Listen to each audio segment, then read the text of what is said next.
Hello, my name's Rob and welcome to SwiftSlots. Now, if you've been watching my last recent videos, you'll see that I've been doing quite a lot with routed MDF micro tracks, and they've gone down very well. Now, within the comments of the two videos that I have done, somebody said I should do a video on laying copper tape, and I thought that's actually a really good idea, because I've seen in the past that some people can struggle with laying copper tape, and I indeed have had problems myself as well. So I thought that would be a really good video to make, just a short video on showing you the techniques I use for laying copper tape. Now, in my experience, there are two different types of copper tape. There's the old stuff that I had bought historically maybe 4 years ago, and then there's the new stuff that I bought within the last few weeks, and they're very, very different.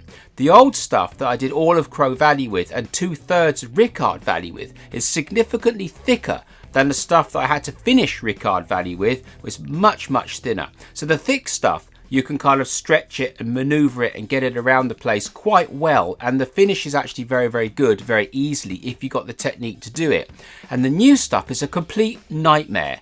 So I've had to relearn my technique and reevaluate my expectations on using the new tape. But in this video, I want to show you how I lay the old tape and the general technique, and how I now have to lay the new tape. Now, bearing in mind, I'm really only talking about very, very tight radiuses, something like 6 inches, which is on the tight side for a slot car. You will get the cars to go around more, but you have to have speed and throw the back end around and so on. So 6 inches is probably the tightest bend you're actually ever likely to use if you're just driving the car around at a moderate speed. Tighter, like I say, you have to go faster. Slower, well, it's easy obviously. So 6 inches is the bend I'm going to work on today, and I'm going to show you two techniques: the old technique where I use the thick tape, and the new technique that I now have to use using the silly thin, it's like gold leaf almost. It's, you breathe on it and it breaks. So I'm going to show you both of those techniques. So I'm going to get you on my table and I'll show those two techniques, and I'll come back to you and we'll close out.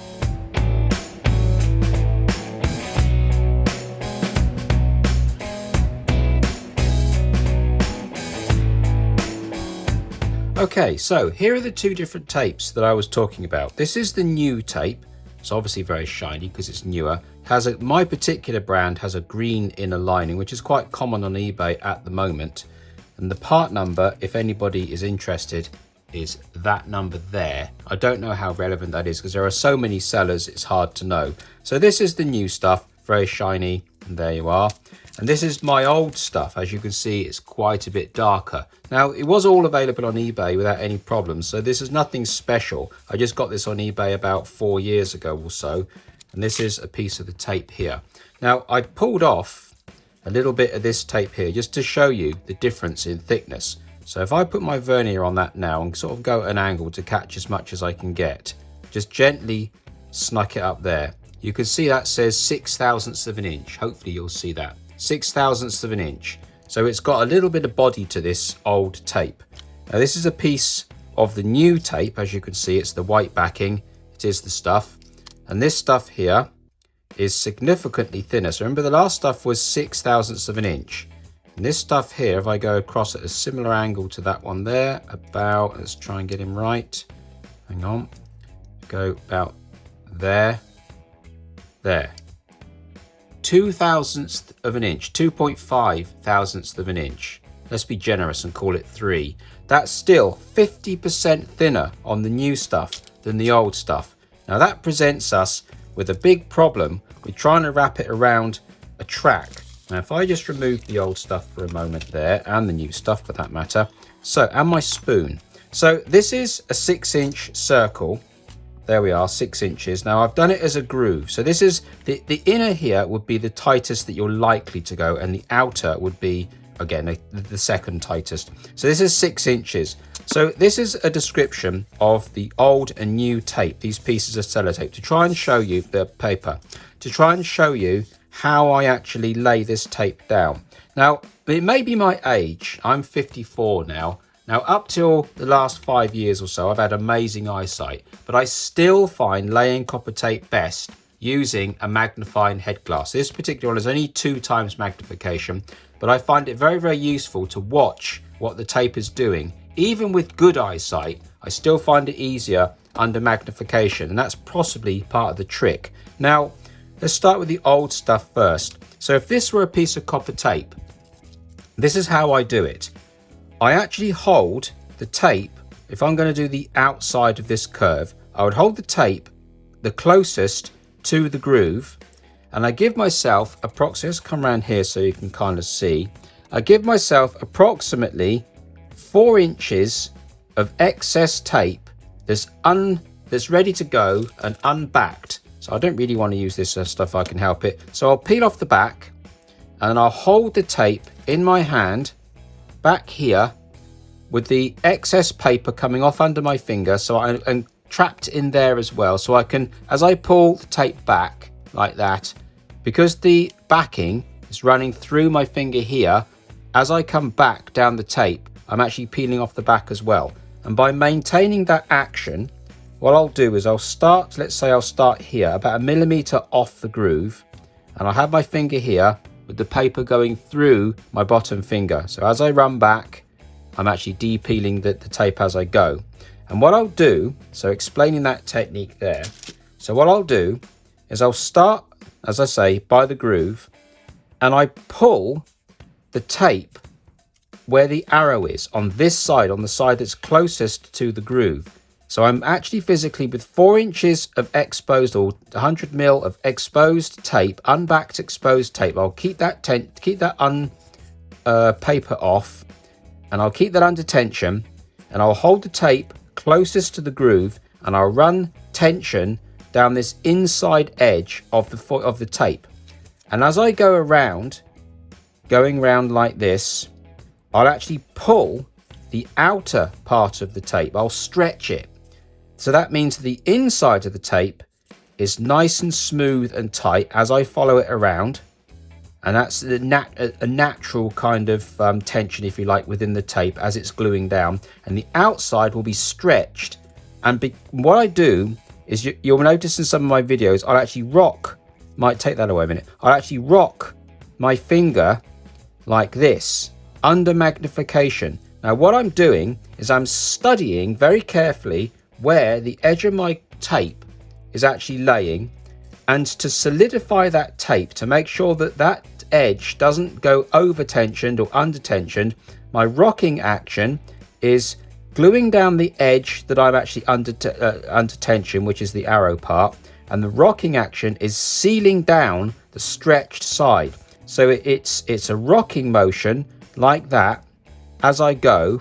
And what I'm also doing is any creases that happen in it, I'm actually rolling the creases out millimeter by millimeter. Now it does take a while. I'm not telling you it doesn't. But once the track is done, it's done forever. So if you spend an extra 2 hours taping and the tape is perfect, it's perfect forever. If you rush it, it's rubbish forever. So I prefer to go slowly, under magnification, and I just go along with my finger, pulling the tape under tension and rolling out the outer part of the copper tape, and making sure that every single millimeter is perfect. And I can actually feel that under my finger. So if I get any weirdness underneath there, I'll feel it in the tip of my finger, and then I can stop, make some corrections, or sometimes I have to peel off the whole lot and start all over again. But that's how I use the old tape. You're stretching you're laying the inside down unstretched, and you're stretching the outside of the tape, and as you go, you're rolling it along. Then once I've done that, I get the back of my nail. Nail is very, very good for doing tape, and I'll run the back of my nail hard around the outside of the tape like that to really get that outside all completely smoothed in. And then what I'll do is I get a spoon, and then I'll roll the spoon around as I go, and just roll the spoon back and forth like that as well to really push it into the board. So that's how I use the old tape, and that gets you an absolutely flat. Have you seen on Crow Valley? You see the thumbnail for this video. All the bends in Crow Valley are absolutely flat, and they're all done with the old tape in exactly that method. Now, the new tape, we now have to take a different approach. Unfortunately, as you've just seen, it's twice as thin as the old tape, or at least this stuff is. If anybody knows of the old style tape, if I'm looking for the wrong thing, then please let me know, because I'd love to buy a whole load of this stuff and then go forward with that. But at the moment, this is what we've got on eBay, this thin stuff. And it works perfectly well, but it's a very different way of putting it down. And you have to lower your expectations on a really tight bend.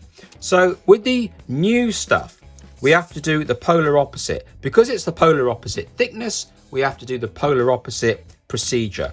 So what we now have to do is, I'm going to try and work at this out. Right, yes. So we got to hold the outside of the tape where the arrow is, and we actually keep the outside of the tape using exactly the same technique of the tape through the finger and the paper through the bottom there, and you clamp it so as you pull your finger back, you're peeling off the tape.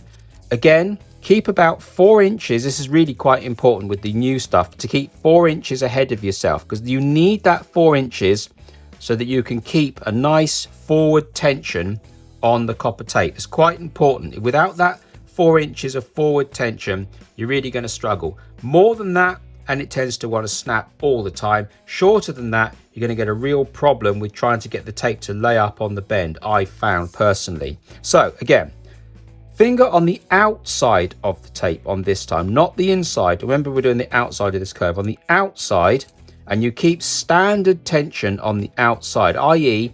not enough to snap the tape, but not enough to let it all go loose and floppy. You need a reasonable amount of tension, and it's a bit of a feel thing, and it's something you'll need to pick up. So outside of the tape, and it's exactly the same process, putting the tension on the outside of the tape, and letting the inside this time actually ruck up. If you can look at that paper, look, as I go, I've got to try and give you because it's not sticking, obviously. As I go, look at the paper. The paper is actually rucking up. I need to try and go. I'm running out of fingers here. Right, so that there. So you come round and you see it's rucking. Then you hold it down and it's rucking again. And then it's rucking. Crumbs, it's difficult to do it with paper, but you get the idea. You can see it's actually folding. Look, you can actually see it's folding up now. It's wanting to do it. Now, you want that to happen on the copper tape, and you want that rucking or the folding to be consistent all the way around. And you do exactly the same thing. You rock your finger along. Now, every time you rock your finger, you should feel a fold under your finger. So what you're doing is you're putting a nice standard tension on the outside of the copper tape, and each time you roll your finger, you're rolling down a fold. And that's where that 4 inches of lead is really important, because without that 4 inches of lead, it's very difficult. And what you do with the magnifying glass is you look, you have to kind of judge it. Whereas with the old tape, you could go on the inside and you can just look and it would be easy. With the new tape, you can't do that.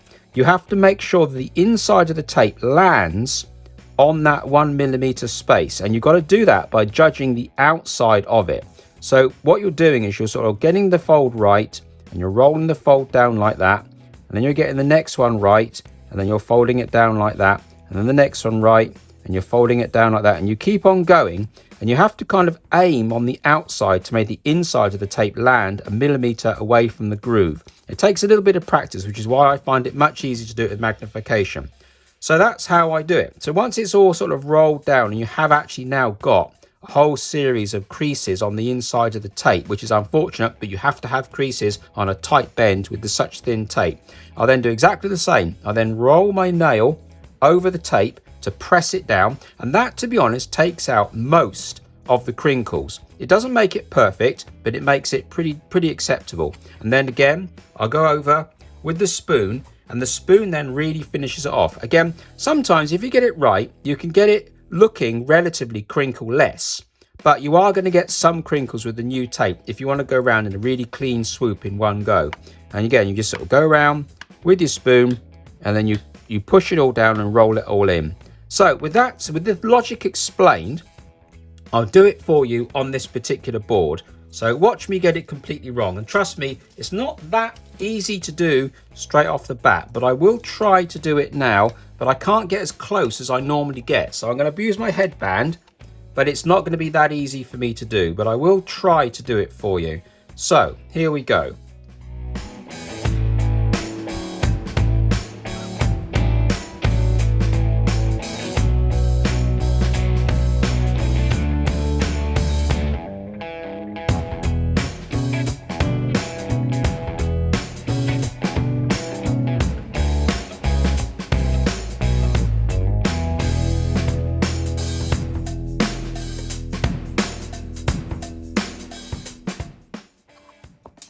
Okay, so I've only done that small piece there because obviously doing it as a demonstration and not allowing for any sort of errors is asking a bit much on camera, and I can't get down and really get close and personal with it. But you can see that's going around a 6-inch radius without any real crinkles in it whatsoever. Just go around it again with my back of my fingernail. There we are. So you can actually see that's actually pretty damn crinkleless. So let's do exactly the same demonstration now on the other side of that curve. And we'll go for fun. We'll do it on the inside just for fun. We'll do it with the new stuff. And this stuff is a lot more challenging. So let's hope I can get it done in one go to show you.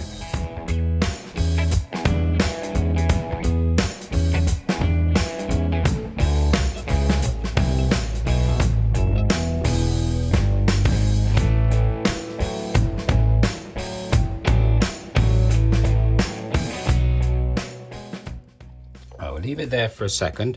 Right, now before I flat that down, you can now see a whole series. This camera I think is going to be playing up in this video, and I'm sorry for the flashing because it's white, it doesn't like it very much. You can see all those little folds. So what I'll do now, hold it down with the back of my nail.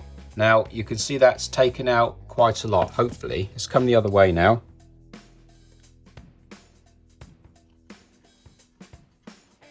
Yeah, now that is come on quite decently now, and then I'm going to go around with my spoon as well.